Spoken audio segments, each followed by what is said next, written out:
I went to Philippines. I found 300, but not this product. 300! But this been a while already.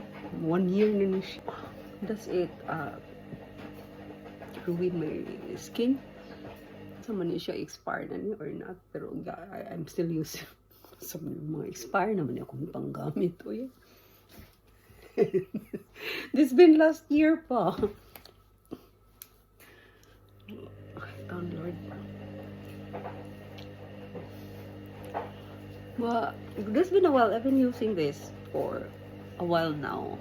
Yeah, since last year I don't use any new yet. Anything new, cause kuan man kinira may I still have. But anyway, it's nearly finished.